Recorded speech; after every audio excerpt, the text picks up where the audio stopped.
اب دیکھو کس طرح قرآن میرے آقا کی شان بیان کرتا ہے۔ ماجرا یہ تھا کہ نبی پاک علیہ الصلوۃ والسلام ابتدائی اسلام کا زمانہ تھا، صحابہ کرام کو تعلیم فرماتے، اسلام کے احکام بیان فرماتے، صحابہ بیٹھ کر سنتے تھے۔ تو اس پہ کچھ صحابہ کیا کرتے تھے، جب کسی چیز کو ریپیٹ کرنا ہوتا تھا، کسی بات کو دوبارہ پوچھنا ہوتا تھا، انگریزی میں کہتے پارڈن پلیز، کم اگین، ذرا دوبارہ کہیے، ہے نا، وہ کہتے راعنا یا رسول اللہ، یا رسول اللہ صلی اللہ علیہ وسلم ہماری رعایت فرمائیے، صلی اللہ تعالی علیہ وآلہ وسلم، حضور ہماری رعایت فرمائیے۔ بظاہر تو یہ بڑا اچھا لفظ ہے، لیکن یہ کسی اور زبان میں، یہودیوں کی لغت میں اس کا معنی کچھ اور بنتا تھا، معاذ اللہ وہ بے ادبی والا معنی تھا۔ تو ہوا کیا کہ وہ جو زمانہ تھا نا وہ ابتدائی اسلام کا تھا، صحابہ بھی بیٹھتے تھے، تو غیر مسلم بھی قریب ہی رہتے تھے، وہ بھی آ جاتے تھے، تو وہ بھی کہتے رائنا یا رسول اللہ، رائنا۔ تو حضرت سعد بن معاذ رضی اللہ تعالیٰ عنہ، وہ ان کو یہودیوں کی زبان پتہ تھی، ان کی لغت کے بارے میں وہ علم رکھتے تھے، انہیں بڑا جلال آیا، انہوں نے کہا خبردار اگر کسی نے رائنا کہا، ان یہودیوں کو آپ نے کہا میں تمہارا سر قلم کر دوں گا۔ تو انہوں نے کہا ہمیں کیوں کہتے ہیں، صحابہ بھی تو کہتے ہیں، ایمان والے بھی تو کہتے ہیں۔ اب جب انہوں نے یہ سنا تو آپ بڑے رنجیدہ ہو گئے، نبی پاک علیہ الصلوۃ والسلام کی بارگاہ میں آئے، اللہ اکبر، ابھی نبی پاک کے پاس آئے ہی تھے کہ قرآن کی آیت نازل ہو گئی ہیں۔ سنو دربار مصطفیٰ کا ادب جو ہے رب قرآن میں بیان فرما رہا ہے، اور کیا خوبصورت بیان ہے۔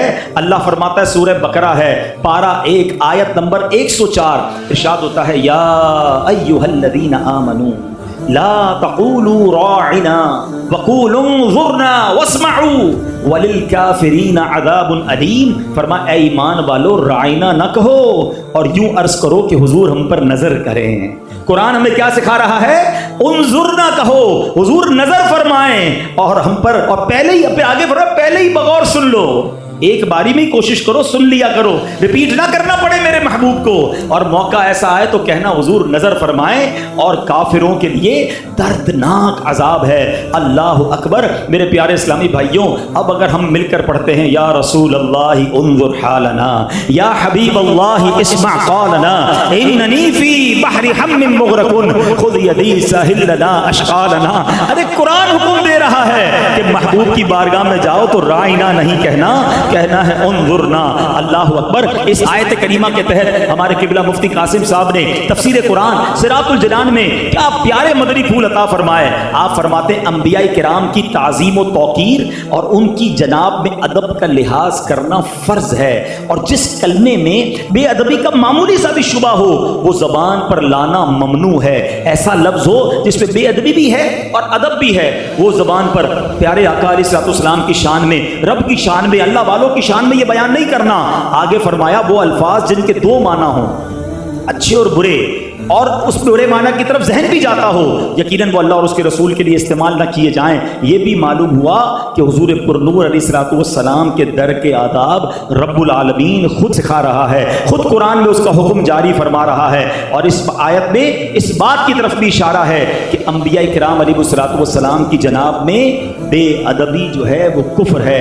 اللہ اکبر۔ تو اے میرے پیارے اسلامی بھائیوں، دیکھیں یہ ہے میرے آقا کی شان کہ دربار رسالت کے آداب قرآن بیان کر رہا ہے۔ تو پھر ہم نے بات جو کہی وہ ٹھیک کہی نا کہ دساں کی میں مصطفیٰ دی کیڑی سونی شان ہے، آپ دی تعریف وچ سارا ہی قرآن ہے، آپ دی تعریف وچ سارا ہی قرآن ہے، پڑھ کے توے جیڑا مرضی سپارا، قسم خدا دی مینوں سب نالوں پیارا۔ ایک اور خوبصورت واقعہ، محبوب سے محب کا پیار دیکھو۔ ہوا کیا، مسلمان ہجرت کر کے اور اس کے بعد آپ مسلمانوں نے بیت اللہ کر کے نماز کا حکم ہوا تو وہاں نمازیں پڑھی۔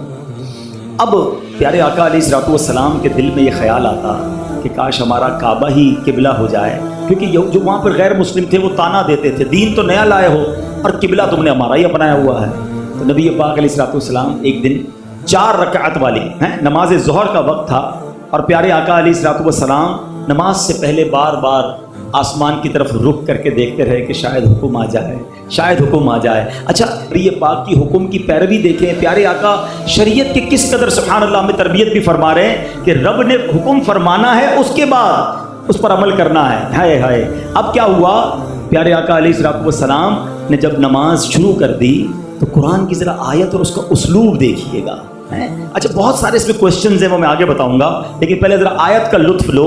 قرآن میں رب فرما رہا ہے قد نرا تقلب وجهک فی السماء، فرمایا اے محبوب ہم دیکھ رہے ہیں بار بار تمہارا آسمان کی طرف منہ کرنا. اللہ نے اس ادا کا بھی ذکر کر دیا کہ اے محبوب تمہارا بار بار آسمان کی طرف رخ کرنا ہم دیکھ رہے ہیں.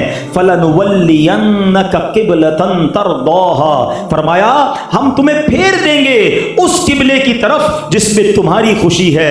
اللہ اکبر. یہ نہیں کہا کہ ہم تمہیں اپنے اس قبلے کی طرف پھیر دیں گے، اے محبوب اس طرف پھیر دیں گے جس میں تمہاری خوشی ہے. سنو سنو آگے فرمایا فَوَلِّ وَجْهَكَ شَطْرَ الْمَسْجِدِ الْحَرَامِ، تو اب ہی اپنا منہ پھیر دو مسجد حرام کی طرف. اللہ اکبر. اب یہاں بڑی کمال کی بات یہ ہے کہ جناب اگر آیت نازل ہونی تھی تو نماز سے پہلے نازل ہو جاتی. پیارے آقا اعلان فرما دیتے کہ مبارک ہو اب بیت المقدس کی طرف نہیں قبلے کی طرف نماز پڑھنی ہے. یہ نماز کے بعد نازل ہو جاتی کہ عصر کی نماز کے دوران تم نے پھر جو ہے اب نماز قبلے کی طرف کرنی ہے. دوران نماز 2 رکعت ہو چکی ہیں. اچھا یاد رہے کہ یہ ایسا نہیں ہے جیسے میرا یہ رخ ہے اور یہ قبلہ ہے اور بیت المقدس ہے اور تھوڑا سا رائٹ ٹرن کروں تو کعبہ ہو جائے گا. نہیں، یہ 180 ڈگری کا جس کو کہتے ہیں نا اباؤٹ ٹرن تھا. اگر یہ کعبہ تھا بیت المقدس تھا تو سمجھ لو یہ قبلہ ہے. اور یہ بات میری وہ سمجھیں گے جو مدینے پاک کی حاضری دے کر آئے ہیں. میں دعا کرتا ہوں آج کی رات اللہ آپ سب کو ہم سب کو بار بار مدینے کی حاضری عطا فرمائے. مسجد قبلتین میں جب جاتے ہیں یہ وہ تاریخی مسجد ہے جہاں تحویل قبلہ کا حکم ہوا. ایک طرف کعبہ ہے، بالکل اس کے پیچھے ایک جانماز سی بنی ہوئی ہے کہ پہلے مسلمان نماز یوں پڑھتے تھے. ذرا تصور تو کرو نا، نبی پاک نماز ادا فرما رہے ہیں، صحابہ کی صفیں بنی ہوئی ہیں اور دوران نماز حکم نازل ہو گیا اے محبوب ادھر منہ پھیر دو جس میں تیری رضا ہے. اب کیا ہوا؟ نبی پاک نے دوران نماز اپنا رخ تبدیل کیا.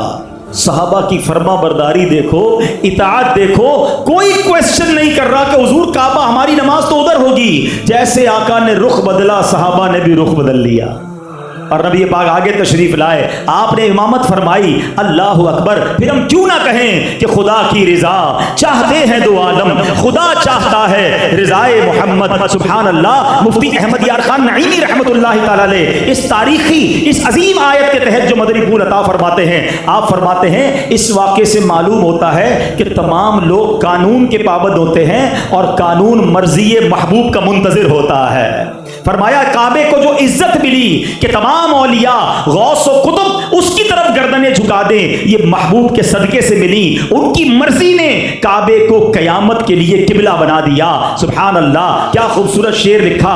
یہ سامان بخشش میں ہے کہ آپ کا چاہا رب کا چاہا، رب کا چاہا آپ کا چاہا، رب سے ایسی چاہت والے تم پر لاکھوں سلام. رب کے پیارے راج دلارے ہم ہیں تمہارے تم ہو ہمارے، اے دامان رحمت والے تم پر لاکھوں سلام. اے میرے پیارے اسلامی بھائیوں، کون سی آیت سناؤں؟ بڑی مشہور آیت ہے، سبحان اللہ، سب کو یاد ہے، مگر وہ آیت کتنی پیاری ہے. انا اعطیناک الکوثر. اللہ قرآن میں فرماتا ہے اے محبوب بے شک ہم نے تمہیں بے شمار خوبیاں عطا فرمائیں. حضرت علامہ مفتی محمد نعیم الدین مراد آبادی رحمت اللہ تعالی علیہ اس آیت کے تحت فرماتے ہیں اے محبوب بے شک ہم نے تمہیں بے شمار خوبیاں عطا فرمائیں اور فضائل کثیرہ عنایت کر کے تمام خلق پر تمہیں افضل کیا. حسن ظاہر بھی دیا، حسن باطن بھی عطا فرمایا، نسب عالی بھی دیا، نبوت کا اعلیٰ مرتبہ بھی دیا، کتاب بھی عطا فرمائی، حکمت بھی تمہیں عطا کی، علم بھی دیا اور سب سے پہلے شفاعت کرنے کا اختیار بھی دیا.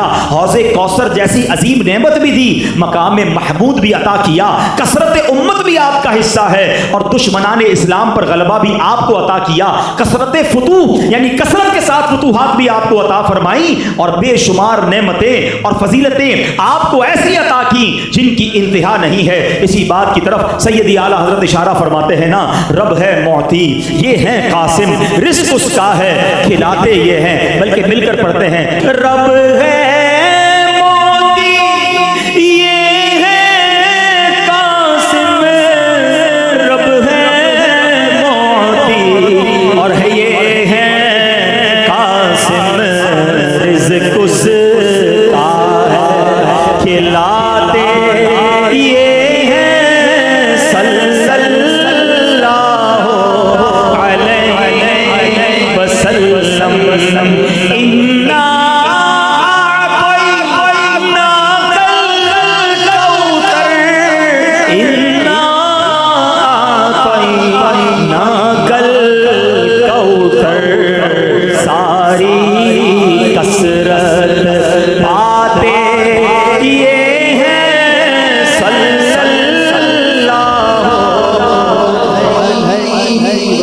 وسلم.